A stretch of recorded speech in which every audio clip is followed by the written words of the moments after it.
Okay. Dear Heavenly Father, we ask you for wisdom and clarity tonight. We ask you to guide our discussions and decisions as we serve the best interests of all in this community. With your help, amen. Roll call. All right. Joe Botanic. Here. Bob Murray. Here. Sheila Hallis. Here. Rob Parrish. Here. Mike Shorten. Here. Okay, thank you. Next on the agenda is public comment. We have a sign-in sheet, but I'm gonna forego decorum and just ask you to raise your hand. If you have a comment, you're limited to 3 minutes. You can speak about anything you like to. And at the end of 3 minutes, I'll give you a wave and ask you to wrap up real quick. And anyone want to speak? Yes, please step forward. Just state your name and address. That would be appreciated. Oh, Christina Nemitz, 34 Astor Street, Crystal Lake. I'm not a Nunda Township person, but I'm here representing the folks of Crystal Lake who benefit from Nunda Township. Good evening. Thanks so much for having me. I wanted to take the opportunity tonight to speak about folks in this room, some of them, and shine a much-deserved spotlight on a group of unsung heroes, the Nunda Township gardeners. Yes. Yeah, you can clap. It's okay. It's okay. All right. All right. These dedicated individuals aren't just growing vegetables, they're growing compassion, dignity, and health for our neighbors. Every season, these gardeners cultivate thousands of pounds of fresh produce, which they generously donate to Family Health Partnership Clinic, along with other local food pantries that benefit all people in our community. Their hands may be in the dirt, but their hearts are firmly rooted in service to others, as you can always see in how they behave. For the patients that we serve at the clinic, many of whom are uninsured and struggling to make ends meet, the produce isn't just food. It's a lifeline. It's the difference between an empty plate and a nourishing meal, between chronic illness and a chance at prevention. And it's not just about calories, it's about care. The Nunda gardeners grow high-quality, chemical-free vegetables that support not just physical health, but emotional well-being too. In a time when food insecurity remains a serious issue across the country, the Nunda gardeners are proving what it means to truly invest in community health. Their tireless work ensures that fresh, healthy food isn't just a luxury, it's a right. Their gardens are a model of what can happen when people come together with purpose, vision, compassion, care, and a willingness to get their hands dirty for the greater good. On behalf of myself and Family Health Partnership Clinic and all of the people who are benefiting from the food pantries in our community, thank you guys so much for everything you do. You remind us that local impact starts with local action and local elections and local folks like you who donate so much of your time. We're fortunate to have these folks, so I just want to make sure that you hear us and that we support them, and we really want to continue that partnership.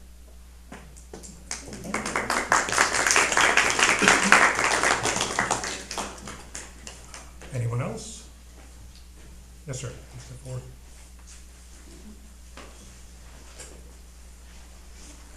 David Ellinger. I am in Nunda Township. I live up on 6305 Crystal Springs Road. I probably spend almost 400 hours a year at the garden right now. I'm a retired teacher and basketball coach, as Rob knows. And if you'd ever come up and visit, you'd probably see almost 600 heads of garlic right now going, onions going. We've got about 120 tomatoes, about 200 pepper plants. We've got a garden with just rhubarb. We've got a garden with just asparagus. We've got a garden with strawberries. We tend not to donate those. Those goes to the volunteers that come work there. We are right now planting beans, but the beans have been taken over by the rabbits. I don't know if we could deal with some of those rabbits up there somewhere. We did have a coyote up there for a while, but we have the deer fence. We keep those out, but the rabbits seem to get in there. We'd like to thank you for what support we've already had. All the mulches come from them. We usually take away the stuff away from us during that time. They've always been a support with us for our electricity and water. And as you know, I've been spending a lot of time up there watering everything. And we do have an irrigation system, but somebody's got to turn it on, and some of it has to be hand watered. We have a native garden with all native plants. Peggy's been a big part of that. We also have a pollinator garden, and we already have bees and a lot of things blooming up there in there also. So I would welcome any of you to come up and visit. I know some of you are new to the Nunda Township of seeing the garden, but you're always welcome to go up there. I'm usually up there always on a Monday, Thursday, and Saturday. That's our volunteer days. But obviously watering now, I'm there almost every day. Thank you. Thank you.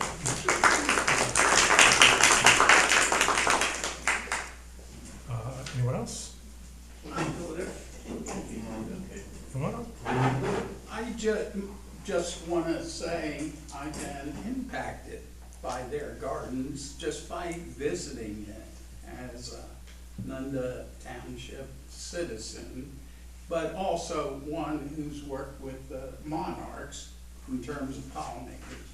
And that garden is truly exceptional in terms of what it does for the community, education, which is one of the reasons I was there, because I was looking to get education, and he provided it. So I'm happy we can support this as citizens of Nunda Township.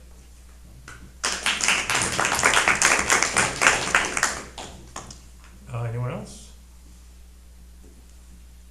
Hi, up here at 40 Center Street.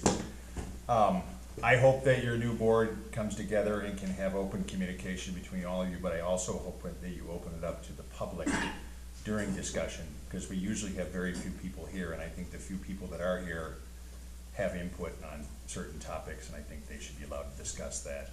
So I'm hoping at the point when you do go to discussion of important matters, you will reopen the floor. I know that's not policy, but we tended to get that way eventually in the last term, to let the people that are really, really impacted by something address the board at that time. I would hope you all follow that same procedure. I would hope that you would move to immediately discuss what these people's concerns are and allow them to leave the meeting today understanding what our intent is. There's a lot of biased information out there during the election cycle that led people to believe that we were terminating the garden. I never heard that until the election cycle, and I sat at this table for 8 years. So I want you all to understand, whatever you heard, I'm telling you it never came from anybody at the trustee table. It was something you heard from somebody else, or was pushed on an agenda, biased. So I celebrate the garden. My mother's a master gardener. What you do up there, I mean, I donate my time at the food pantry, and what you bring into the food pantry is an outstanding product. So I just want you to understand that it's not going away, that I know of. Yeah, no, That's it, that's my 3 minutes. and I'll address it real quick, because I know that there are concerns about that.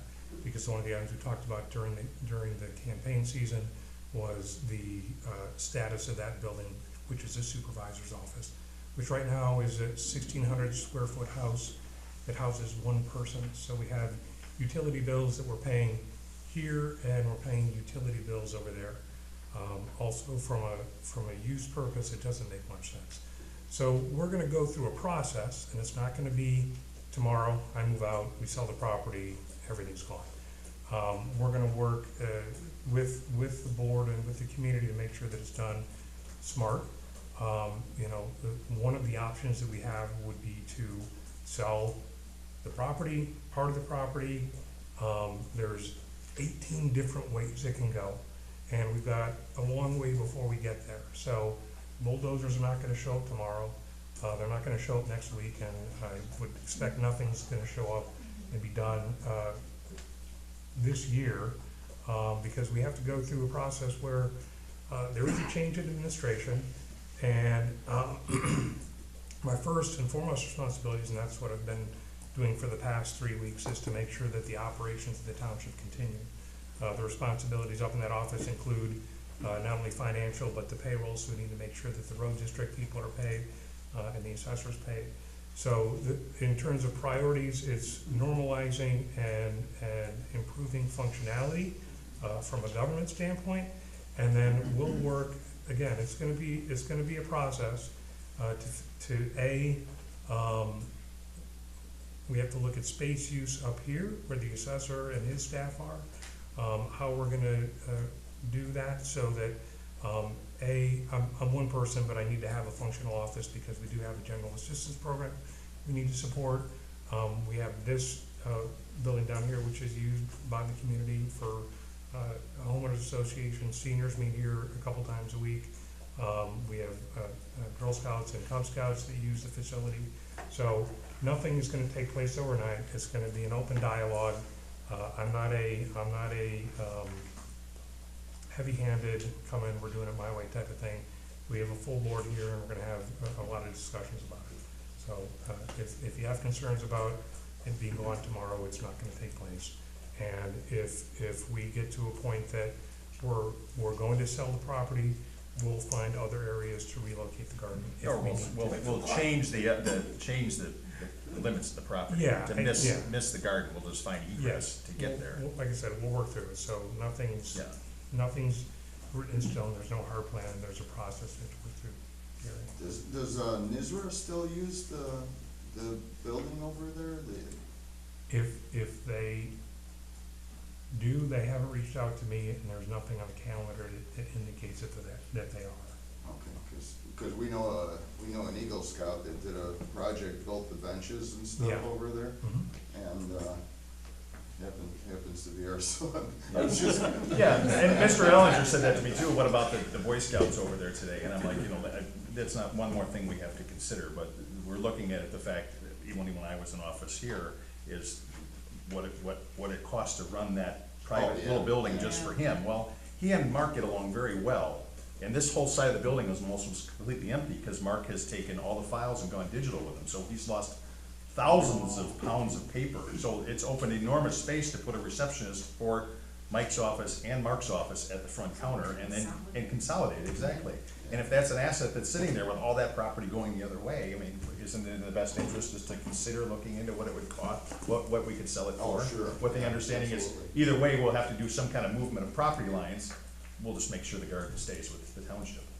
So, The only action that we've taken to this point is I had a construction person, not anyone who's under contract, just someone that I know, and I said, I want to walk through this building, and A, understand, is this building in good shape? And B, just talk about high-level concepts of, how can we reutilize the space or utilize the space more effectively. But it was really a high level, you could do this, you could do this, there's no drawings, there's nothing that's taking place. We wanna make sure that we're gonna do it the right way, because if it's just a matter of me moving into an office, it's not that simple. We need to be respectful of the fact that you have an assessor's office with, I think they have 6 or 7 different people. There's a potential with them growing their staff by a couple, because they've been running close to the vest, and there's been a growth in the number of properties in the township in the past couple of years. So there's a lot of steps from A to Z. Anyone else have questions on that? I just spoke up so that they understood if they wanted to leave and didn't have to stay for the rest of the day. Either way, and you're welcome to stay. But I think Rob wants you to I'm go. out of here. No. No. Rob wanted to go. Okay. So then, moving on to item number 6, road district warrants for approval for payment. Oh, I'm sorry, No, you haven't gone number through that. 5. We have to approve some meeting minutes from previous meetings. So I need a motion to approve the Township Board Special Meeting Road District Budget Hearing, May 8th, 2025. I'll make that motion. Mr. Murray makes a motion, and a second. Second. Trustee Hallis, sorry. Any discussion? We don't need a roll call, do we? No, you can just Voice vote. Okay. Being that there's no discussion, all those in favor? Aye? Aye. Any opposed? Motion passes. 5B, we need a motion to approve the meeting minutes from the Township Board regular meeting, May 8th, 2025. I'll make that motion as well. Need a second? I'll second it. No, thank you. Any discussion? Seeing no discussion, all those in favor, say aye. Aye. Aye. Any opposed? Motion passes. And 5C, Township Board Special Meeting, approval of the minutes for May 21st, 2025. Need a motion? Yes. And I'll second this. Bob will second. Any discussion? All those in favor? Aye. Any opposed? Motion passes. Thank you. Now, moving on to number 6, road district warrants for approval for payment June 12th, 2025. We're gonna have a long discussion about that, but first we need a motion and a second. I'll make the motion. Oh, sorry, I gotta be a listener. That's okay. I'll second it. A second? Okay. Yes. All right, so now moving on to discussion. So the list of bills and I guess we're calling this a warrant or cover sheet that was posted online. This includes several bills that were generated as a result of activities that the previous highway commissioner was engaged in that are, what's the word you used? Ultra-vires. Ultra-vires, which, go ahead. Are you not up to date on your Latin? No. Questions were raised and have been raised about the propriety of his actions in going through some of these purchases or sales. I think these are all purchases that we're talking about tonight, and whether they're appropriate for him to do at all, let alone in that time frame. So you all had on your desk a revised version, which I'm gonna offer up as an amendment. It has a total at the top of 188, 133.57. It was separate from the larger packet. Yeah. Okay. So, and I do have a revision on what I put out, because there was one additional bill that we identified that was also related to questionable activities. So I'm gonna make a motion to amend, to change the amount to $187,713.57. And if I can have a second on that, I'll walk through. what Yeah, I'll that- second. Okay, thank you. So, if you look at the list of vouchers that are attached, about halfway through the, first page, you're gonna see a couple of amounts that have been removed. And the amounts that were removed were related to, bills that were created as a result of, again, activities that were questionable. The first one is for covers, and the amount on that was roughly $16,000. That was for concrete for the Keltner Park, Rob? Yeah, the sidewalks at Keltner Park. And then within the 4 lines for the first bank card, there were charges related to the same park. There was a park bench that was roughly about $8,000 that was ordered from Massachusetts. And then there was another $1,500 for a flagpole. And then there were associated interest charges that we're not gonna pay, because the interest charges are related to the original, we'll call them illegal charges. And then the last was for Jay Condon, and I believe that was $143, and that was related to engineering, related again to the same park. And then if you flip over to page 2, I'm also pulling, even though it's on the sheet, and that's why the adjusted amount that I recited is reflecting, there was $420 for Sal's Lawn Care, and that was for charges related to mowing the Lakemore Park, right, Mark? or Rob? Wagner Road Park, yes. Wagner Road Park. So, I threw a lot at you, questions.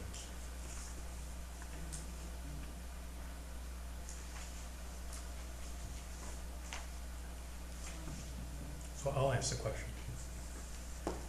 So we have these bills that were related to the previous road commissioner either creating parks or the maintenance of those parks. Correct. If we pay these, what's the implication?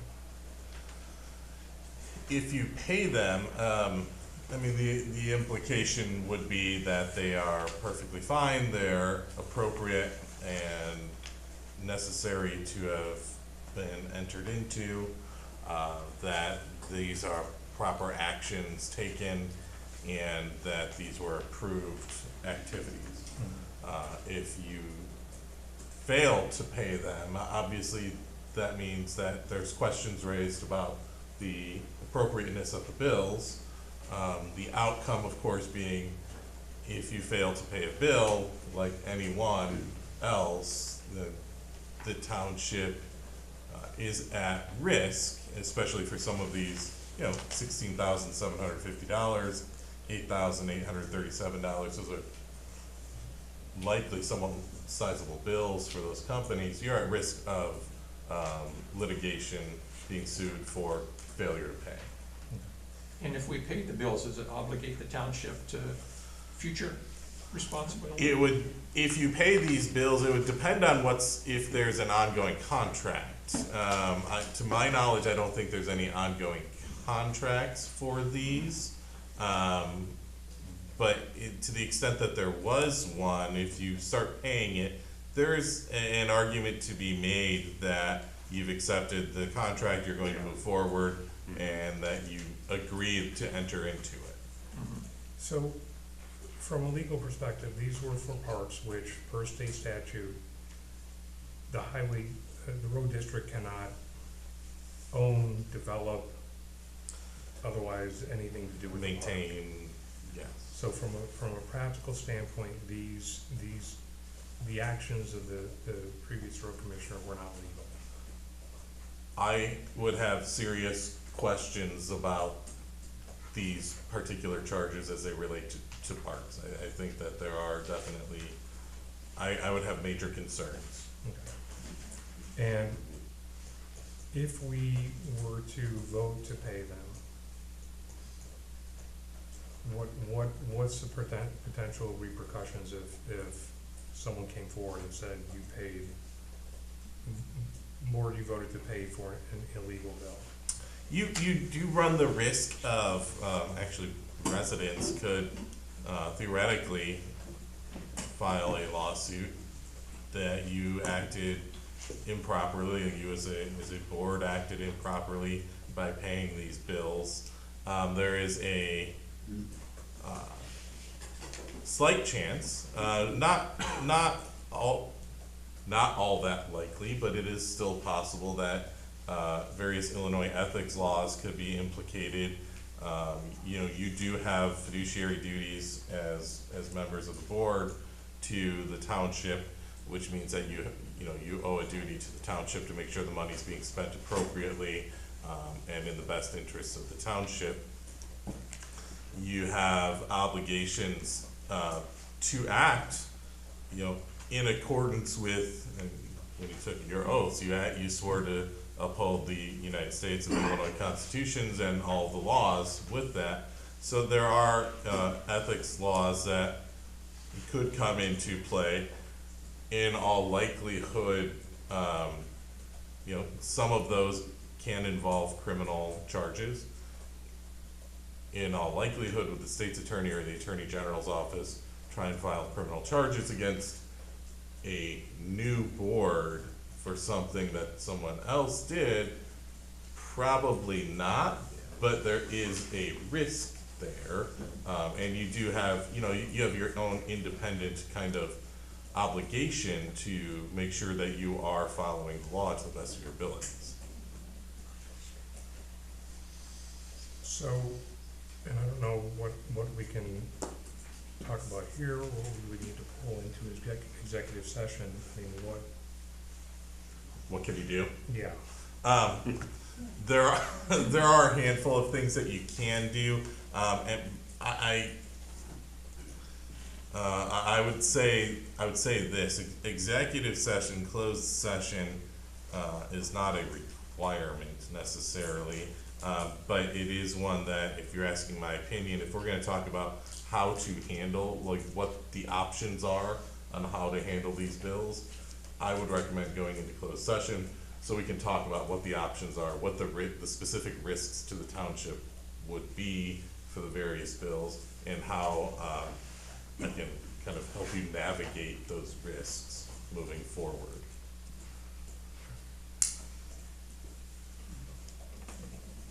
Any other questions? No. My thought is this, we have an amended motion to, again, pay the road district bills minus these, potential, I'll call them illegal bills. My thought is we should, I would like to call a vote on paying the amended warrants, which exclude those illegal bills, and then, we can go into executive session. And at that point, I think if we're gonna have to do some work before we get to a point that we pay those, or figure out what kind of action we're gonna take. So I think it's in the best interest of all the other vendor suppliers that the road district has obligations to, we go through, pay those. Any objections to that? Okay.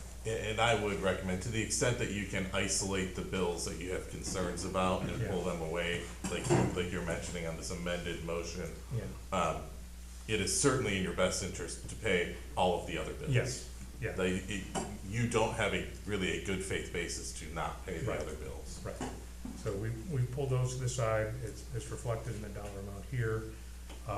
So unless there's any other conversation, I'm gonna ask for a roll call vote. Hey, Mike? Yes. Are we sure that we've covered all the bills that are associated with these projects? Mr. Parrish? I believe you have everything from, Okay, yes, Keltner and Wegner, pulled right now. okay. Do we anticipate that there's gonna be other bills that come I in? don't know, I get surprises coming through the front door every day. Okay, and ultimately, we wouldn't have those until next month, but, one of the, obviously I've talked to Commissioner Parrish about this, what's Casey's title, does he have one? He's the office manager. Office manager. I was very specific to him, pull those aside that are associated with anything to do with parks or anything else that might be questionable in nature. So, I mean, based on the best information that we have available, we've pulled anything that could be legally troublesome. Okay. Okay. Roll call? Roll call. Trustee Joe Bassett. Mm-hmm. Trustee Rob Murray. Yep. Trustee Sheila Howard. Yes. Trustee Mike Shorten. Yes. Thank you. Okay, moving on to the road district, I'm sorry, we just did the road district, township warrants for approval for payment for June 12th, 2025, in the amount of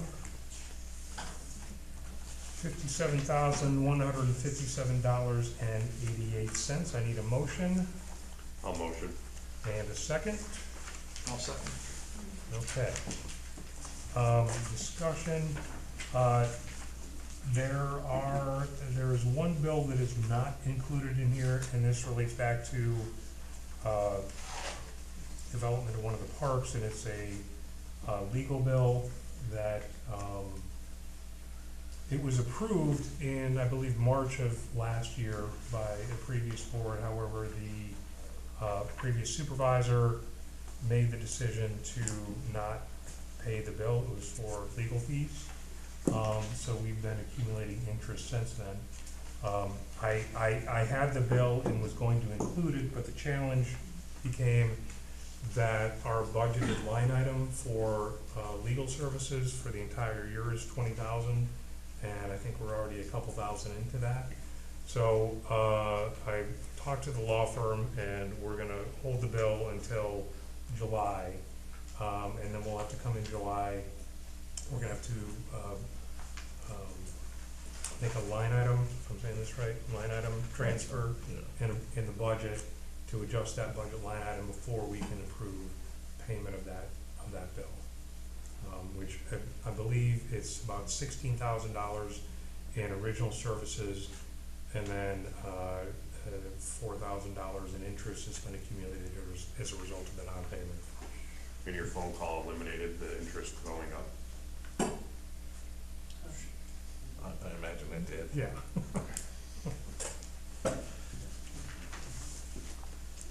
And then, beyond that, I have no other comments on anything else here.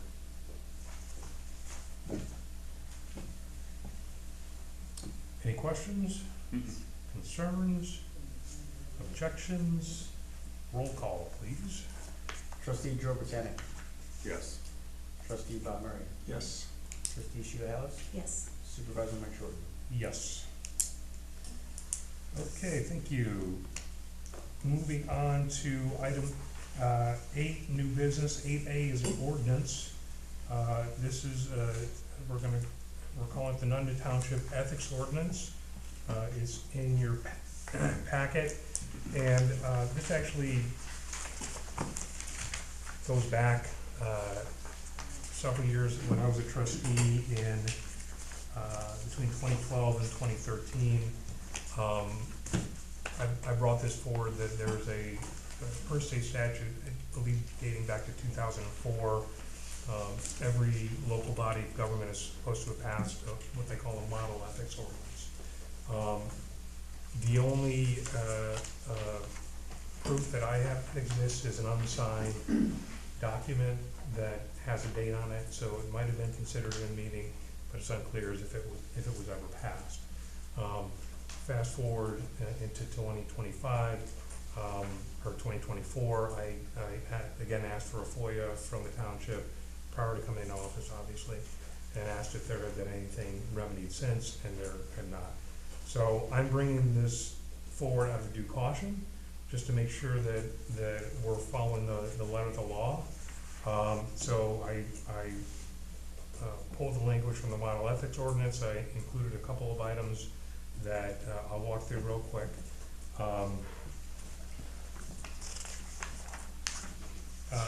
So let's see. We start with the gift ban. No township official or employee or their spouse, immediate family should solicit or accept any gift. And it lays out food or refreshments, educational materials, and items of nominal value. And I should mention that I ran this past the attorney. He said it's pretty okay. Yeah, this looks fine. This is it's nearly identical to the model ordinance that's been around for 12, 15 years. I did include language related to hiring of family members. Again, no township official or employee shall participate in decisions where they, their spouse, or immediate family have a direct financial interest. No township official shall appoint, hire, or contract with an immediate family member except where the contract is awarded through a competitive bidding process with full disclosure to the public and approval by the majority of the Township Board of Trustees. Officials must disclose potential conflicts in writing to the Township Supervisor or their designee before any vote or action, and abstain from such matters. This is driven out of a ongoing history of nepotism in the township and in the Township Road District, going back to two road commissioners ago. The former commissioner that just left had several contractors that were direct relatives of his, and then we had an employee in the supervisor's office who was approved to be employed as a part-time short-term worker in 2001, and that ballooned into a $43,000 a year position that was eliminated for lack of work 2 weeks before he took office.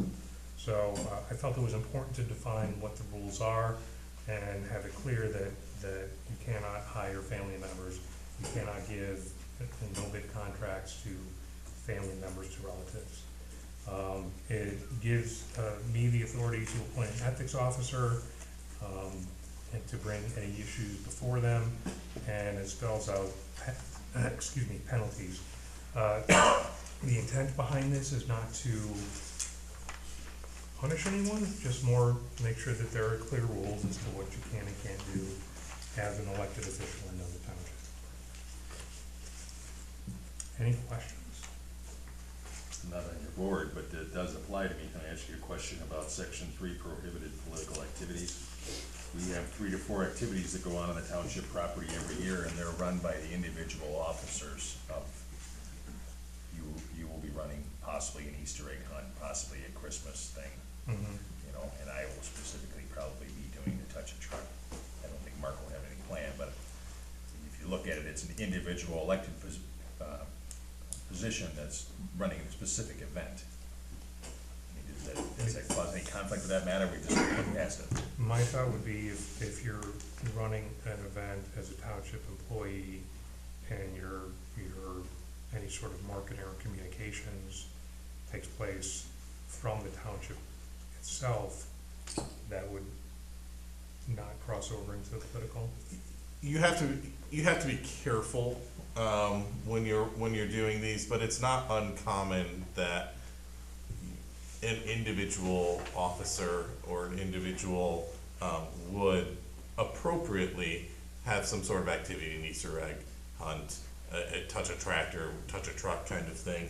The key is that you would be running that in your capacity as the supervisor, as the highway commissioner, road district commissioner, and you would not be doing any politicking while there. So it would be, kids, come join, let's all do this Easter egg hunt. You know, parents, we do this as a benefit to all the children of the township.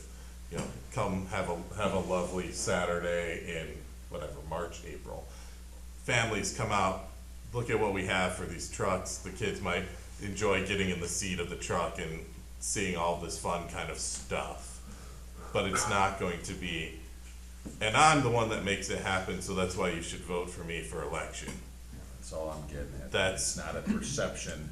You need to avoid the perception, because you need to just be doing it as the general, here's what we're doing, not as a driven, because I'm awesome, and you should continue to vote. Well, my concern is if you put Shorty in the Easter Bunny outfit, you know, that's your supervisor. I don't know if that gets votes or not, but Just for me. I would probably vote against myself if I saw me in an Easter Bunny costume. So it's appropriate if it's the Nunda Township touch a truck, but inappropriate if it's the Rob Parish touch a truck. if it is Rob Parrish, come touch a truck because I'm running for re-election. You can do that on your own time, but you can't use township trucks, you can't use township materials. If you're going to use township anything, it needs to be township, the official, not the individual. I mean, if you think about it, 4th of July fireworks are put in by the city. Parades in some cases are run by municipalities. So, as long as you, Military parade this weekend in DC. There are all sorts of activities that take place with an individual as perhaps the focus, but that does not mean that they are improper. It just means you have to stay on that side of, you know, we're doing this to show the larger group, not to vote, not to push for an election. And Mike, what are your thoughts about the ethics officer? I mean, there's a couple different routes that we can go. I can choose someone from the community. I've considered, but I don't think is necessarily appropriate or a good use, but the county does have an ethics commission, that we could potentially go to, so there's a lot of different options. I don't have any particular person in mind at this point. But it would be someone who's, respected, and I'll bring that before the board for, kind of consensus on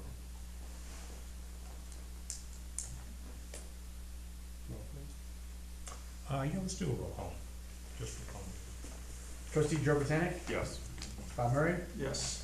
Sheila House, Yes. Supervisor Mike Shorter. Yes. 8B is, Is there a motion to approve in a second on yeah, that? Okay. we had a motion in a second, correct? No. No, No? I just launched. I guess All right. I didn't recall hearing one that's, Okay. I need a need- motion in a second. Going back to 8A, I need a motion. I will motion. I'll second. Second. Roll call roll vote. call again. Joe Botanic, Yes. Bob Murray, Yes. Sheila House, Yes. Mike Shorter. Yes. 8B, can I have a motion to approve resolution number 25061202, adopting Mike Shorten as the authorized agent? I didn't put for IMRF. Are you okay? That's fine. Okay. Authorized agent for IMRF, Yeah, I'll motion it. I'll second. okay?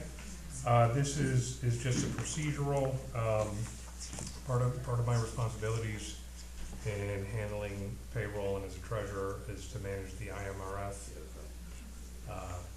program as a whole for both the road district, assessor's office, and the supervisor's office. So this is just hired in order to get my name on the account so I can do what needs to be done. Okay. Don't need a roll call on that, do we? Roll. Let's do one. You did one for the last one. Sure. Roll call, please. Trustee Joe Botanic, Yes. Trustee Bob Murray, Yes. Trustee Sheila House. Yes. Supervisor Mike Shorter. Yes. 8C is just a discussion item, and I'm gonna keep it real high level, and I anticipate coming forward in future meetings for guidance. So, per state statute, the supervisor is responsible for administering a program called General Assistance, which is a needs-based program for people that frankly don't qualify for any other sorts of assistance from the state or federal government. And you're all welcome, and members of the public as well are welcome to come in. I have what's called the General Assistance Handbook, which is a handbook that was generated, and correct me if you know the background on this and I misspeak, but it was generated as of, there was state law, and then there were several lawsuits about the way the general assistance was being administered, and part of the resolution on those lawsuits was to develop this general assistance handbook, which, speaking, I'm pretty good with following instructions, but this thing is a little bit of a beast. So I'm working through it. I'm stepping into a position where there was little to no transition. I have obviously lots of resources that I can lean on, the township officials of Illinois. There are other manuals that I can lean into, and then I've also been reaching out to other township supervisors, both in the county and across the state, just trying to identify best practices.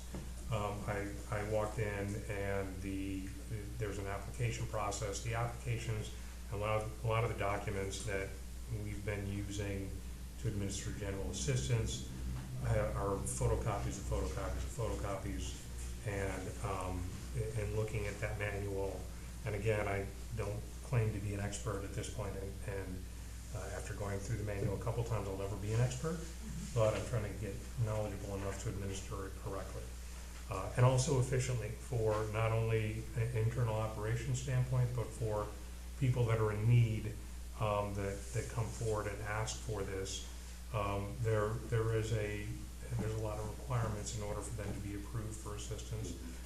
They have to provide proof of residency, they have to provide proof of income or lack of income, they have to provide proof of all their bank accounts, and then I have to go back and investigate it. So it's an onerous process, and I wanna make it, efficient and effective as possible for the folks that are in need. Secondary to general assistance, there's a program called emergency assistance. And emergency assistance is something that is you can, but you don't have to. And we have an emergency assistance program in the township, and the decision on whether we have that or don't have that sits at the feet of the board. We have one now, and what I plan on doing is taking, again, that's a smaller manual, but there are rules, but we have more leeway I have more leeway in the rules that I can apply, which I'm personally a little bit uncomfortable with, but what I want to do is make sure that those rules are codified by this body. So I'm working through past documentation that I have this manual that I ordered from township officials of Illinois, and then I have about 4 pages of documents in a folder, 3 of which are signed, that kind of define what we are supposed to be doing or not supposed to be doing, and it's, if I'm being honest, relatively unclear. So I'm gonna work on clarifying that. My preference would be in the next month and bring before you a proposal for emergency assistance, and if we wanna continue to offer it, what it would look like. Obviously, whatever I bring forward, we can have discussions about and adjust as we need to. So I don't expect any questions. I expect more questions in July, and obviously if you have interest between now and then, you're more than welcome to come to the office and have a conversation with me about it. I'm happy to share the manuals with you if you want to go through and kind of understand what is spelled out and what's not spelled out. Mike, how are people made aware of this, and how do they apply?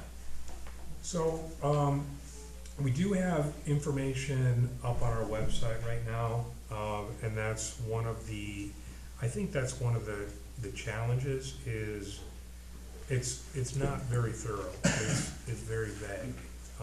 I've looked at, again, other townships, both locally and across the state, and I've started to reach out to, if you call the township officials of Illinois and say, hey, I want to speak to the person that's the expert in this, I'll say, like, call this township supervisor.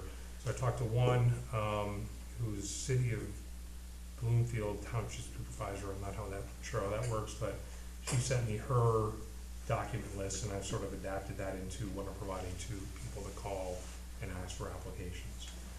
But since I've spoken to her, there's 2 other people that I'm playing phone tag with. One is in DeKalb, Illinois, and I think that they've done a good job of laying out the 2 programs and what the requirements are. Because I've had 1 interview so far. I've had several people that have inquired. Some folks have returned an initial application, which is a 4-page document. But really, in order to move forward, you have to have an interview with them. And part of that interview is asking them to assemble all the documents. So there have been applications. What's that? There have been applications. Yes, yes. So it's, again, trying to follow the process. There's supposed to be a 30-day timeline for a decision, and that timeline starts when they turn in their application. This is for general assistance, and I'm following the same policy for emergency assistance, and kind of covering both things at the same time. But most of the folks that are calling in are not really looking for general assistance. They're looking for emergency assistance, which is really supposed to be geared towards people with life-threatening situations, specifically food, shelter, utilities. And so that's kind of clarified for me in the past couple days. So when I reference DeKalb Township, their website is very good at articulating what the two programs are, what the requirements are. There's kind of like a lot of different questions you can click on to get clarification to lead them down the right path. Because I had one interview this week, and I told the applicant, I said, I'm statutorily obligated to ask you these 100 questions. And it doesn't guarantee that you're gonna qualify for it. I wasn't trying to scare them away, I'm just being upfront. So I wanna make sure that people who are in truly desperate situations that need help get it. But I also wanna make sure that folks that maybe are not in the most dire of circumstances, but know that this program is out there and they can apply for it. Yeah, just grab it. Yeah, I've looked through some of the files, and there are people that are habitual appliers. And history in some cases goes back to early 2000. So part of our emergency assistance policy now is, and I think this is a state statute, no more than once a year. It's limited by dollar amount, and we have a township policy that says no more than 3 in 5 years. So that's one stipulation that I'll be taking care of. But the other part of it again is I'm going to work to build our website out so that someone calls and say, I need help. I can direct them to the website if they have access. If they don't, what I want to do is have a space in the supervisor's office, whether it's over there or over here once I'm able to move, where they can come in and review that information and assess whether or not they apply. Because again, to apply, gather all the documents, and then have 50 to 100 question criteria, which one yes or one no disqualifies you.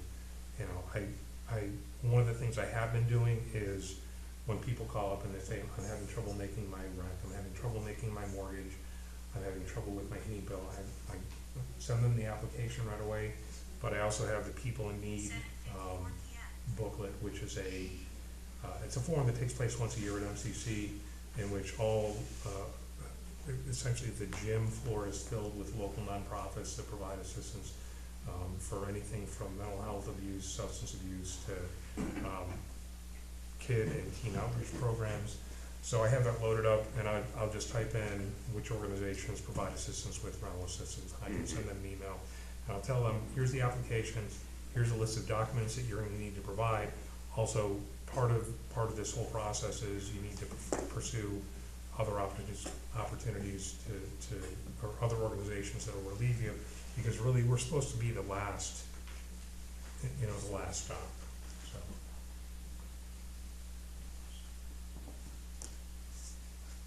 Any other questions? I'm just wondering, do you have a number of how many people, like say in the last 5 years, have benefited from that assistance? I don't have a number of people. High level, looking at how much we've actually spent on an annual basis for combined general assistance and emergency assistance. It's been I would say between 8,000 and 12,000 a year. That's a real ballpark figure. And it looks to me like most of those are emergency assistance, so one-time payments. So if let's just say you take an $8,000 number and someone comes in and let's just say an individual, the cap, I'm talking out of my head, so this might not be the 100% correct number, but the cap for a person who's in a household where they're the only person, the limit is $450. In a household, it's I believe $700. So if you start doing the math, you're looking at less than 20 people a year per 20 households potentially. So it's just kind of a real basic high level look. That qualify.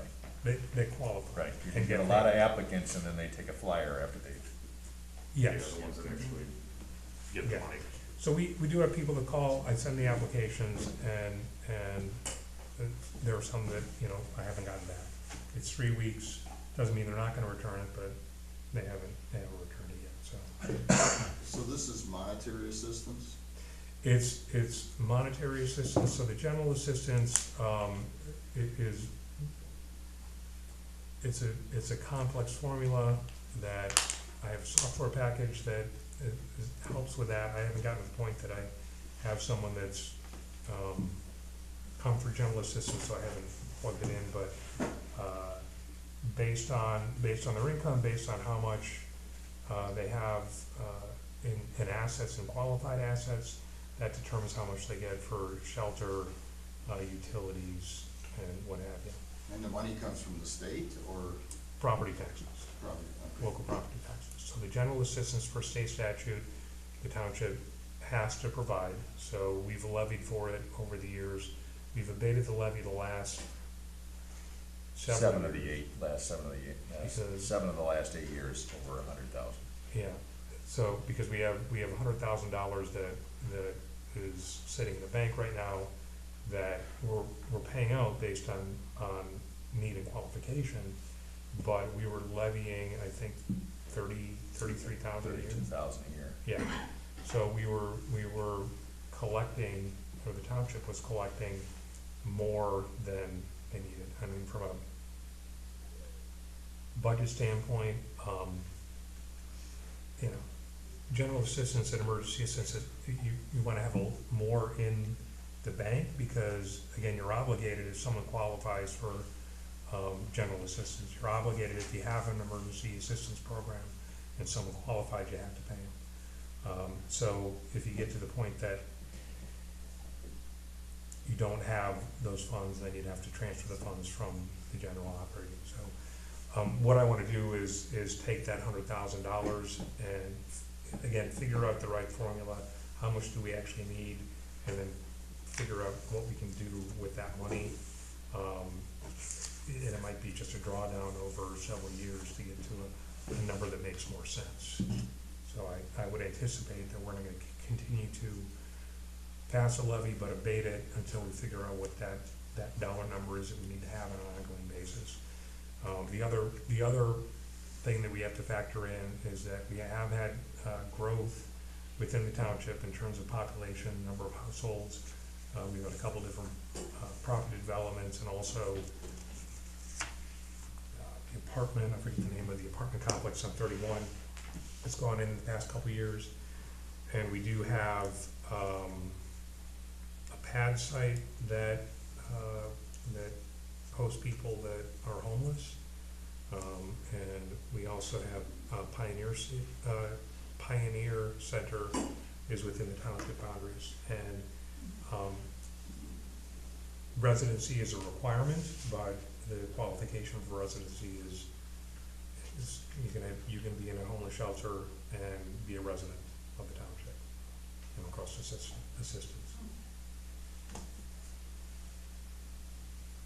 Anyone else? I do not have any old business, so we're gonna go to reports, and I just have a couple things, and some of this might be repetitive, but I'm gonna do it anyway. 3 weeks in, it's been interesting, and not unexpected. I had about a 20-minute transition meeting with the outgoing supervisor. I was given the keys, some of the passwords, and no standard operating processes, so I've been able to come in and step in and figure out what I need to figure out in order to keep things rolling. The first challenge was payroll, because again, we do have, the supervisor does do the payroll for the road district, the assessor, as well as the elected officials, and I was able to get that done with some assistance. We got through our first special meeting on the 21st, and unless the meteorite hits us, we're gonna get through this one tonight, so I consider that one as well. There's a lot of opportunities that I've come across to, I call it standardize and modernize. We walked into an old phone system, and if you call the number for the road district, or you call the number for the supervisor's office, you'll hear messages directing you to hit numbers to access my predecessor's line. I don't know about the road district, if you have Mike's name on there, but It's either Casey or Mike. yeah, and we don't have an instruction manual on how to change those messages. Try YouTube. I'm a big YouTube for instructions, like when I get stuck changing my brakes, YouTube it. There's no YouTube. So the opportunity existed to upgrade the phone system. The assessor upgraded his a couple years ago. Functionally, it works a lot better, and it's a more modern computer-based VoIP. And B, his phone bill for an office that supports, I think, 7 or 8 different people is marginally lower than what we're paying for what I think are a couple lines over at the supervisor's office. So we're gonna work through, and this again goes into concert with the moving the supervisor.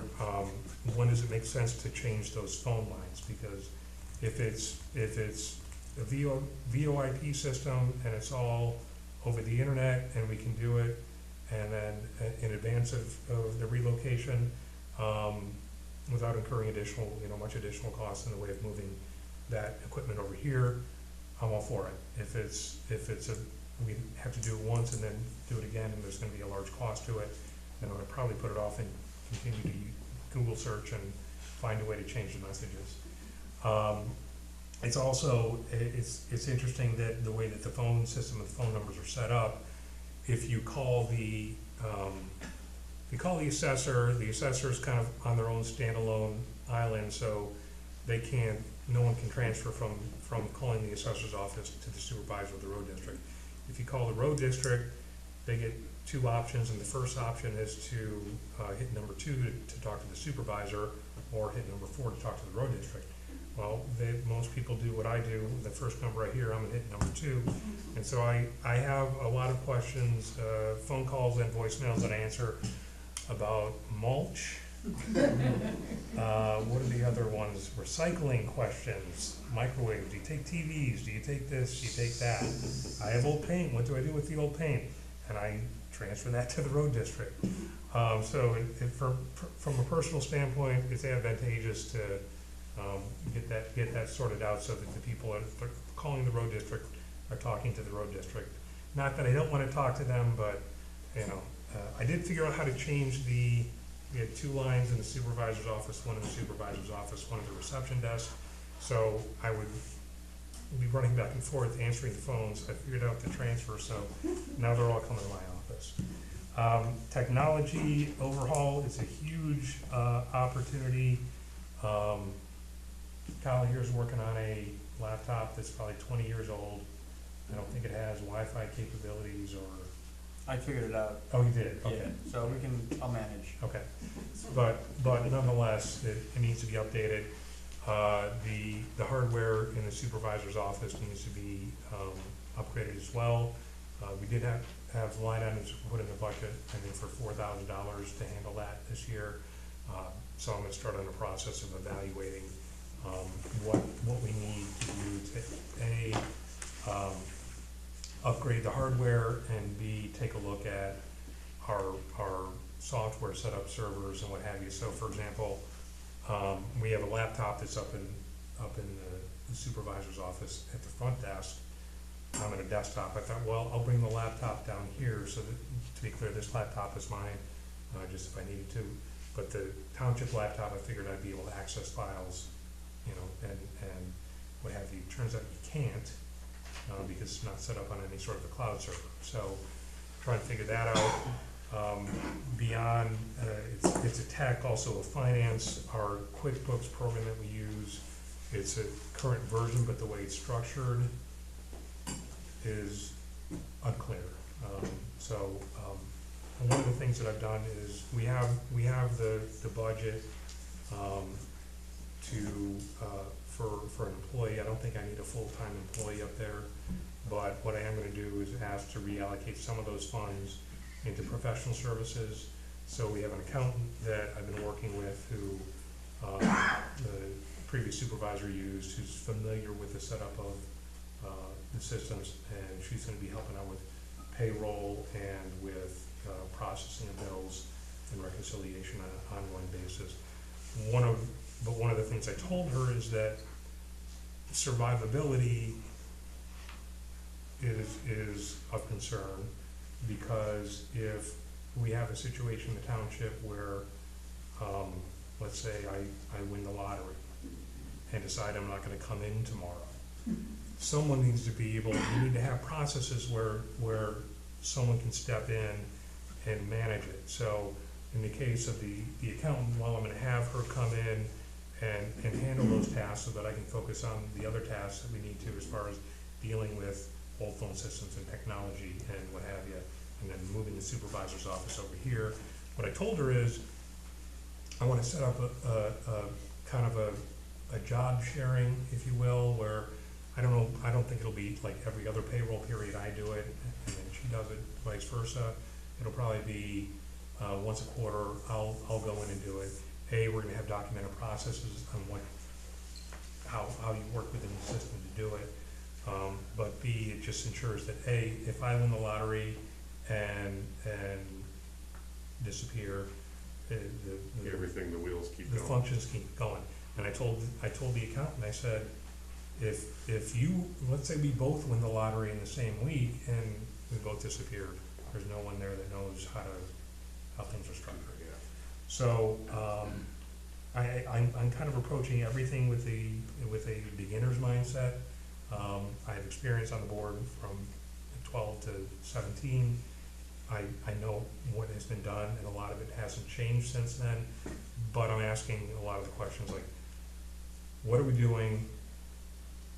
Why are we doing it? How are we doing it? And just trying to meter out if there's things that are being done that shouldn't be done up there, why are they being done up there?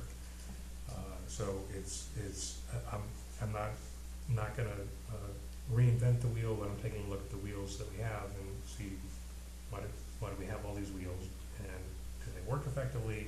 Should we get an airplane? I don't know. We're not getting an airplane. Ted, Yeah, quick question. Is the website a part of that the effort? Maintenance of the website and Yeah, all that- 'Cause it's a little outdated also. so we actually have 3 websites. So the Yeah. supervisor has a website, the road district has a website, and the assessor has a website. But that was the way it always was. I'm not sure. Yeah, there was 2 supervisor ones running at one point. Okay, so that's on the list. It's built on a WordPress platform, which I figured out enough to post meeting minutes and agendas and what have you, but anything beyond that, I'm afraid of hitting buttons, because if I don't know what I'm doing, I certainly don't know what I'm doing. But yeah, we'll be taking a look at the website, and again, going back to the general assistance conversation, we're gonna need to upgrade and make sure that it's A, informative, B, easy to navigate. I was just looking at Algonquin's website, and theirs is pretty smooth. It's similarly Yeah. broken up into Yep. the different, offices. Yeah, they have different tabs for, Yeah, but it's, whoever's doing that is doing a pretty nice job, I Yeah. think. if you go look at DeKalb Township and navigate to the general assistance program, and it's pretty slick. So obviously, we're not gonna spend an absurd amount of money to update it, but again, making sure it's functional and useful. Stairs. We have stairs out here that have been the subject of discussion for, I think, several years. There was a contract that, I'm not sure if it was actually signed, but we were told, or the board was told previously that. Yeah, we verbally approved the removal and replacement of the stair system between the frost walls, simply because we were told they were too safe to be used anymore. Yep. So we entered into a contract with covers to remove and replace the existing stairs. So what, and I gotta give props to Commissioner Parrish. I don't like. Take it easy. I don't like, I've been in meetings where public officials say what great things other public officials are doing, but, and it's because he's doing a lot of things that should have been done by the previous highway commissioner, and that's just having an active role in the township. He's taken over lawn mowing responsibilities, which is gonna save us a bunch of money, because we're not having to pay an outside company to do it. If you saw the asphalt has been freshly painted, sealed, and that's courtesy of the road district. So I again, not to draw too much attention, but I really appreciate that he's looking at it as a holistic organization, even though he's a separate body. But the stairs, he's obviously had knowledge of it as a former trustee. Took a look at it and brought forward a solution, which is some aluminum covering. Is that what I'm Yeah, understanding? there are extruded aluminum stair treads that go over the existing concrete. What we have now is the concrete is chipped away where the foot traffic is, and by using too much salt, it got worse and worse. So what we did at the road district is we went over and we stripped off the rust that you could see from the rebar. We acid pressure washed all the stairs, and then we put bonding agent on there. And then tomorrow the guys are gonna flood in just a little bit of concrete on the front edge, and then we have, and when Shorty orders them out of his capital, because I'm not gonna do it, it's your money. We have aluminum stair treads that are kind of shaped like this, and they have the black lines in them, and a yellow double line on the front for anti-skid, and those will completely cover the stair except for about 4 inches on either side so the water can get out. So I think that's a good 10-year solution easily compared to the, I forget what it was, $11,000, $13,000 that they Yeah. wanted, and even the contractor didn't want to do it after we said yes. Yeah. He was supposed to do it last year and balked, Yeah. so I think we'll be all in for about $2,300 Yeah. So it's a solution that there's no violation from the county. It's just simply a recognized safety situation. Right. So this is probably the easiest. Yeah, as a way to do it. trustee, I tried to balk at that and say, we don't need the stairs, we have double egress out of this building, there's 2 doors here, there's 2 doors up on top, we don't need them, and you already have them, so you're gonna keep them, so. And we have $50,000 budgeted for capital expenditure, so we'll just come out of that. All right. We already talked about phones. One of the things that I'm gonna go ahead and do, which we don't have here, is get a mobile phone for my office out of the budget. And the reason I'm doing it is because it's hard to operate in a world without mobile phones. While I'm in the office, I'm also out of the office. I'm in charge of weed ordinance violations.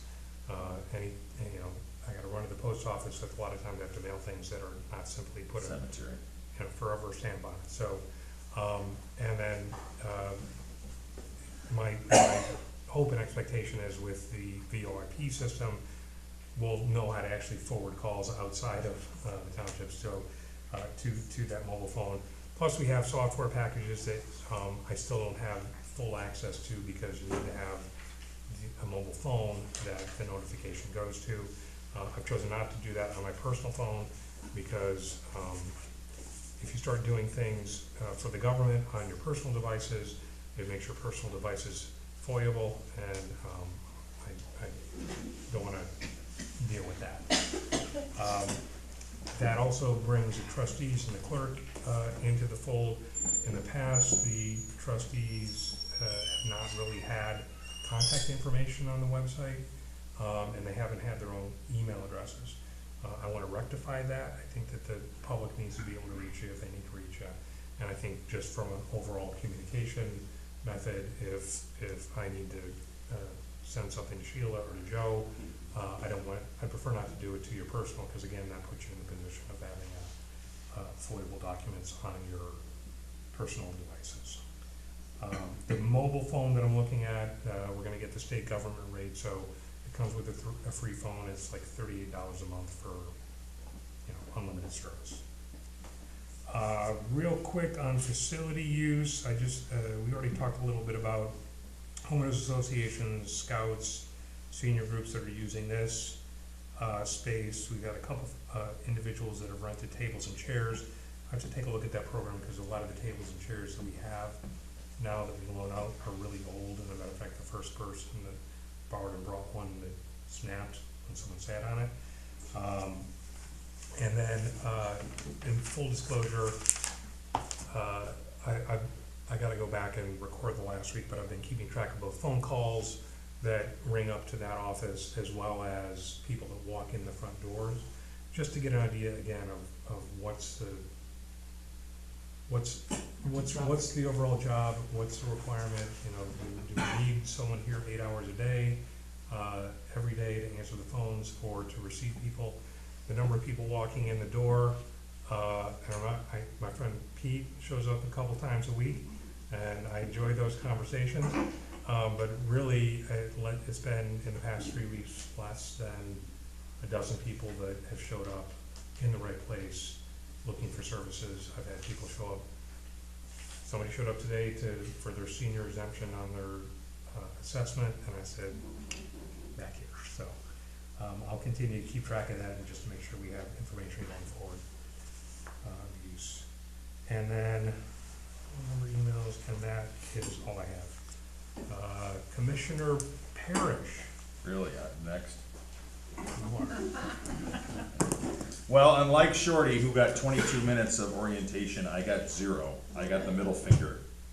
I walked into a lot of surprises. I am extremely lucky where he has this shortcoming, is I have 3 long-term employees there that are outstanding at their jobs, and I know a lot of you people have met them. Al that runs the garage knows every piece of equipment we've ever owned. He knows all the nuances of every one of them. He knows what their little temperamental problems are, and he solves them. He doesn't move fast, but he's very efficient. Corey, who runs the field, has been an employee for 28 years. He's been through 3 or 4 different commissioners, and he has a full understanding of all the drainage and all the road structures throughout all the township, through all the subdivisions. He knows all the people. He does absolutely outstanding. And then Casey, that runs the office, couldn't be any better. He is just so efficient and so knowledgeable and so personable. When you call the road district, the problem is solved before I get to it. I get the solution is what I get from him. He's outstanding. So, but there was quite a few surprises. First day I fired 7 people. 4 of them were patronage hires. One of them knew that I wasn't gonna employ him, so he didn't show up anyways. 3 of them, I offered them part-time positions as we needed them because we were no longer gonna be the biggest nonprofit construction company in Northern Illinois. I said, I will have part-time work for you where you can come in and run trucks, do whatever, just if we have to split crews. 2 of them have accepted, and they've actually worked a couple days here in the last couple of weeks because they are fully retired and they're fine with just making a couple days a week. And the guys are fine with that too, just to stuff them in there for the day and work. The week before I got into office, I had a couple of employees call me and say, we have to talk to you. You have to know what's going on. And I said, lay it on me, I can take it. They brought up the 2 intergovernmental agreements that Mr. Lesbrand signed with 2 other municipalities for the sale of surplus equipment. And the guy said, Rob, this is our equipment. This is our good stuff that we need every day.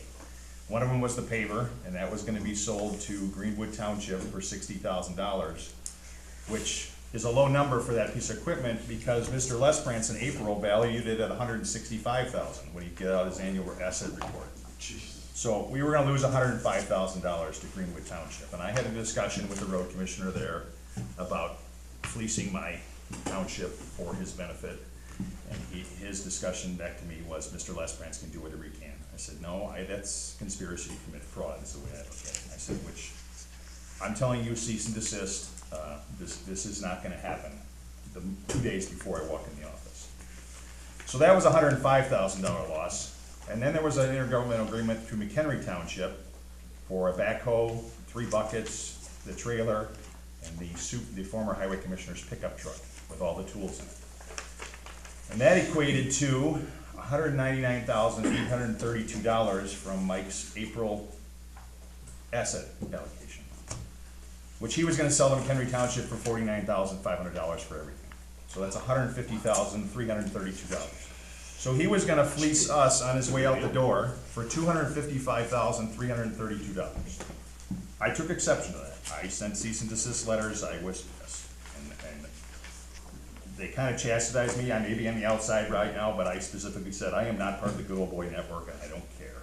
If you guys don't include me, I don't care, none that can run by themselves. The next week, we went up to Nunda Township and paid for them because they had built a brand-new building. There was no line item in the budgets for restoring the asphalt, and they had an elevation change of about this much. And John, the road commissioner up there, says, is there any way you can help me? I said, absolutely. You put your guys in our dump trucks, you order the mix, our guys will come up and help you, you'll get it paved. So we got in and out of there, I mean, we had a little bit of labor we incurred, but the deal was they'll come help us whenever we need them, and we banked the hours. He paid for the fuel, he paid for the materials, he bought the guys lunch, they did an outstanding job, they got all the water to run, the general contractors like, you guys are good to go. So my intent is to work together with other municipalities. I told the two other agencies that were trying to buy out from beneath us, I said, listen, you know more than I do, the equipment I have and the staff I have and the abilities I have. I would be more than willing to let you use the equipment or borrow the staff whenever you need to, but you're not gonna steal it from me. So, it was a challenging first couple days with that. We discovered that we have 13 plow routes and 27 trucks.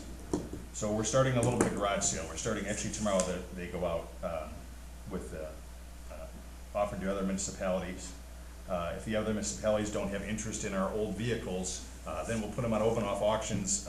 I looked at the current markets of the 14 pieces that I have up for sale, and the current market's about $324,000. So hopefully the garage sale is that beneficial for us. We have some really weird equipment, like we have a road grader. We don't have any gravel roads in Nunda, but we have a $200,000 road grader just sitting there. It's got 80 hours in it. At one point they probably need it, but it hasn't been needed for years. Quite a few snow plow trucks that are going, they're older only because they're leaving because they no longer make parts for them. Two of them are Sterlings, one of them is a Western Star, which I'm sure you've seen that one. It's an old fire truck, they converted over to a dump truck. You can't get parts for the cab anymore, you can't get all the specialized stuff in the dash, so there's no reason to keep it around, it's just gonna be a money pit for us, so it's gotta go. We have enough vehicles to do the job. We have enough extras to cross over if we lose a truck and a truck goes down, but then again, some of the other municipalities have extra trucks too, and they're more than willing to put people on. So, I got some additional bills for parks that we are not allowed to build or buy or maintain under state statute. Keltner Park, which we discussed at our last meeting when I was a trustee, is we got an $8,800 bench with Mr. Keltner's name on it. It was out for one day and it got tipped over and vandalized. So then it got picked up, it went to the sheriff's office, and now it's up at the back of the courthouse where the judges go in and out of the courthouse. They went out and bought another bench and installed that. That one was only like $170, but the first one was $8,800. It came from Massachusetts. A $1,540 flagpole, which as a trustee, I sat there with the bill and said, we're not paying for this, tell him do not install it. He went out the next day and installed the flagpole. We have bills for concrete, asphalt, signage, trees and stuff that were all completed in that same amount of time from the moment that he lost to the moment I took office. Wagner Road Park, which is the one that he built off on Wagner Road in the village of Lakemore. In the 2 weeks prior to my taking office, he put in a kiosk explaining how he saved the day for all the drainage problems that existed in the area. And then he put up a giant 6x6 road sign that says, this is a Nunda Township facility. Then Steuben Road, he also put a kiosk in there and put some towing signs up there. So the 3 parks that we can't own, he continued to spend $10,000 to $15,000 in the last 2 weeks that he was in office. He paved a private road in Rima subdivision for the homeowners association, about 500 feet long. It leaves the Nunda Township and then continues down to Lake Griswold, and it has a gate with a lock and key on it on Nunda Township property, headed into the private property for the access to their lake. They're getting a letter this week that says, take your gate out of our property and pay the bill for our asphalt. They don't know what's coming, but it's coming. They know now. We've had really difficult problems with the recycling center, and the 2 gentlemen out there that run it have told me from the day I got in there, listen, Rob, people don't crush boxes, they don't do this, they don't do that, they put the wrong materials in there. So the first thing we did when we emptied the dumpster, I looked in there and it was just boxes, and we put boxes all the way to Elgin and dumped them, got charged for a load, came all the way back. We dropped it on the floor. I told Al, the mechanic, weld steel bars in there, so they have to crush them to get in there. Now we're only taking a load a week. I mean, it cut the volume down immensely. It should save us quite a bit of money. Have a comment? Yes, I love that. okay. I just thought I would jump in. I was putting I flattened my boxes. I was putting my boxes in last week. Diane, see if you'll stay with me when I go to the next. I know, I have a sneak peek. The gentleman that works there was just very helpful, and I Yeah. said, I love these bars. Yeah. He said, I know. It's a good idea. Yeah, our steel bin that's out there, just accept steel, that's all it is. The first week I was in office, there were mattresses, hide-a-beds, refrigerators, wood dressers. I mean, people think it's a dumpster because it looks like a dumpster, and it says right on it, steel only. And then the first time we went out back, and I said to the guys, I said, what are all those guardrails for? All those are obsolete, they don't work, we can't use them anymore, they're not IDOT approved. I said, well, put them in the steel dumpster. So they unloaded half a load, they took them out with the forklift, dumped in the steel dumpster. I'm sitting at my desk, and 5 minutes later, they go past me on somebody's trailer. I'm like, the hell is that? Like, oh, that's the guy dumpster dives. I said, no. I said, I want to talk to that guy. So he came in, and I said, listen, you don't go in our dumpster. I said, it may be gold to you, but that's silver to us. I said, that offsets my cost for all the recycling we do. I said, you don't go in there anymore. So he comes in the next week, and I said, what are you doing here, George? He's like, I just want to let you know that all my buddies told me that they were in my dumpster this weekend and stole all the stuff out of it. I said, oh, okay. So we're losing the asset to support the recycling that we have going on there. And then we're getting a lot of paint, we're getting, all kinds of stuff that we're not supposed to take, big chunks of styrofoam and stuff. So July 1st, we're gonna close the recycling center off, and it's only gonna be open during office hours and the Saturdays that we're here. I know that it's gonna upset some people, but pretty much anybody in Nunda Township has recycling available through their garbage provider. And the hard-to-handle special stuff can be paid for, or you get one a month, I believe what it is, that you can say hard to handle and they come get it. So we're gonna close it off. I got a contract, they came in everywhere from $15,000 down to $6,700 was the lowest one I got. And he was also very responsible. He actually lives behind Mr. Shine here over on Jenny J, so he's a local Nunda guy. Came over, he was more than willing to give us the price, so we're putting a 6-foot high fence with barbed wire wound around it. You still gotta go through the gate, say hi to the boys, and then you back in, and all the recycling will be there for you, and we'll put a dumpster there for the hard-to-handle stuff too, but I think that'll solve a lot of problems. The brush, we're still undecided with, only because we're so short of mulch, we'll take whatever we can get. I've seen, yes, sir. Do you have cameras over there? Yes, but they won't read a license plate, so. It's, I've got a unit over in Crystal Lake, and we got that problem with our dumpsters all the time. And they try to deal with it, people still drop mattresses Yep. close to it, yeah, knowing that we'll pick it up eventually. yeah. So We end up filling the dumpster in the back once a week too, it's way in the back with all the junk, so.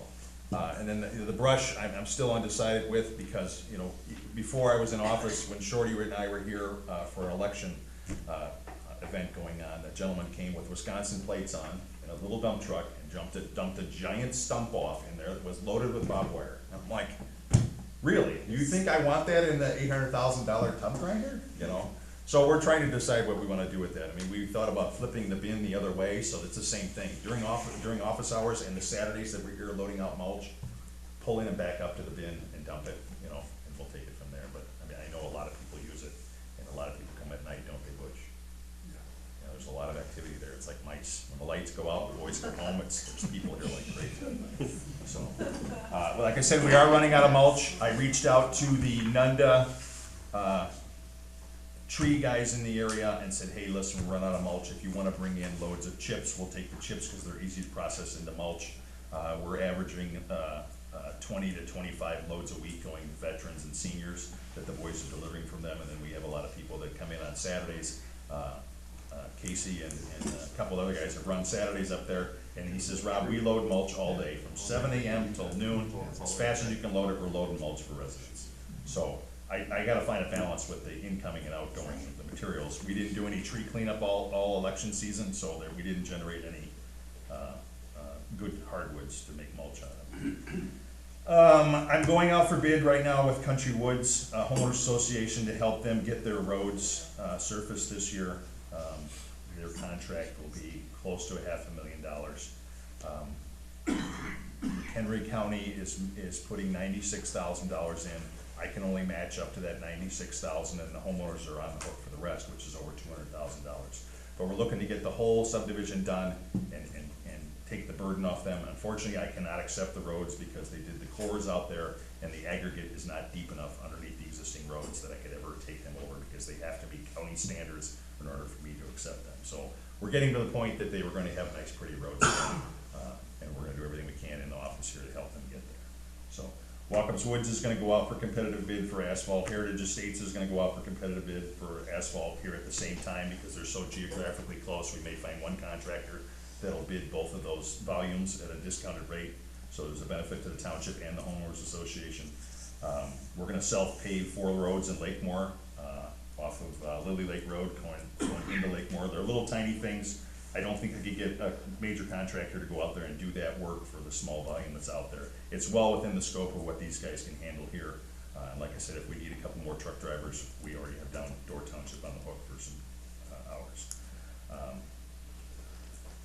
We're currently in an IGA for Nish Road with Prairie Grove. They're gonna pave all of Nish from Bearville out to 176, and we have a portion in there that we're going to pick up just the cost of the asphalt. We're also in an IGA with Prairie Grove and the city of McHenry they're gonna pave all of Bearville Road. They got some huge grants in order to facilitate those projects happening. We applied last week in that same porthole of grants that are available, and we're trying to get Hillside paved underneath somebody else's nickel from Country Club Road all the way across Walkup and into Terracotta by using the county, Door Township, the city of Crystal Lake, and Prairie Grove as helping partners in it. And we applied last week to see if we are worthy. So we'll see how that goes. But that estimated project is $6.8 million, and all will be responsible at Nunda is the engineering. So, which will be 5% of that. So we'll get a free road. And what they're applying for is to put a 4-foot pipe clean on either side of that road. So tying into the conservation district and getting people from Woodstock to this side of town, kids on bikes and going to school and the Prairie Ridge and all that stuff, that applies towards a benefit towards the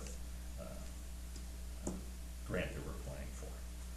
So I'm working with Trying Development, who did the stormwater, or did the forced sewer mains in La Villa Vapel. They destroyed the subdivision. It's a mess. They've probably destroyed 70% of the subdivision, and they were considering just going back and patching the road, which was gonna look like a jigsaw puzzle. I said, absolutely not. I said, because even if I overlay that thing next year, all that's gonna reflect through and it's gonna be terrible. I said, I want something else done. So they went back and did value engineering. They took all the new patching, the old patching out, and they gave a unit cost, or unit aggregate total to say, what's it gonna take just to strip all the roads down to gravel, correct all the cross slopes on them, and put 4 inches of binder in there. It came almost to a match, so we just signed an agreement this morning, so that subdivision's gonna get 4 inches of binder, and then I'll put surface on it next year. And then the village of Holiday Hills is also gonna do 4 inches of binder in their subdivisions with 2 inches of surface on that next year. So there's a little additional cost, but it's such a better road. It's a 20-year road as opposed to putting an overlay on it in the last 3. What else I got for you here? Wood Hills, we're working with Bullet Valley, we're working with Prairie Grove, we did work for Door Township already. We're doing site work here, as Shorty said, we seal coated everything, we couldn't get the front stripe because the Pinnacle group was in here today. We worked on trees and bushes, we've got the garden signs up there, we're working on the stairs. And we met with Pete today. Yeah, thank you. No problem. Pete's got trees and drainage and beaver problems and all kinds of things going on here. I opened him up. Yeah, that's good. I was just gonna say, I wanted to put you on the payroll, but he goes in after him. There was beaver at the end. The last 8 years, when I sat over there, they had problems with the cemeteries. The cemeteries over and over and over. There's no layout, there's no this, there's no that. We're having terrible problems figuring who's where. The bottom of the road district closet I went through, there was all the blueprints for all the cemeteries, and every single plot was all perfectly laid out like that. Like it was here the whole time. So, little communication helps out.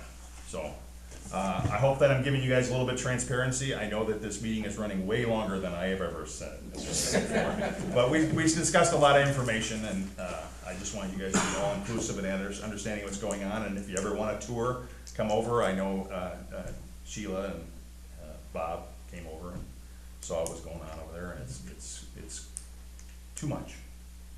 So we have a little bit of garage sale and change the way we do things, and we're gonna farm out what we need to farm out to get competitive bidding in there, and we'll make it work. And my hopes is to someday do the same we did at the township level and abate back the money that I don't use. or ask for less, so, and still do the same services. That's it. I just wanna say, it's nice to see a highway commissioner that's actually here, giving a substantial report. That's refreshing. Thanks. Agreed. You triggered one thing, less than a minute. Cemetery board, we do have 4 cemeteries within the township, right, and we're supposed to have an operating board that manages those. Right now, we have no board members, which is a challenge, both from an operations perspective, because there are people that need to, well, they don't need to, but their family needs to inter them, and there are bills that need to be paid, and I can't pay them without the approval of a cemetery board. So if there's anyone out there that would consider joining the cemetery board, either short-term or long-term, I'd appreciate it. We have an application on the website, or just talk to me afterwards, and I'll send you the link. Kyle, do you have anything? No? No. Joe? Sheila? Okay, that brings us to item number 11. How about the train bridge before you go to that? I'm sorry? What's happening with the train bridge? Do you wanna give Diana an opportunity? Oh, I thought you were gonna talk in. July. July, Okay, Yeah, never mind then. July. on the agenda. Thank you. I think we probably, Do you wanna talk about everything? yeah, So you need a motion to go into a closed session for, to discuss a pending or likely litigation involving the township. I'll make that motion. I'll second it. Do a roll call. need a roll call vote? Joe Botany, Yes. Bob Murray, Yes. Sheila House, Yes. Mike Short. Yes. So at this point, we're gonna close the meeting. We will come back into session after we're done, but the only item on the agenda at that point, from an action standpoint, the only thing we'll do is adjourn. So you're welcome to go hang out outside in your cars and come back in for the adjournment, or otherwise, have a wonderful evening, and thank you for coming out. Thank you. Am I out of here? Can I get your smelling? Sure. Yeah, yeah, yeah.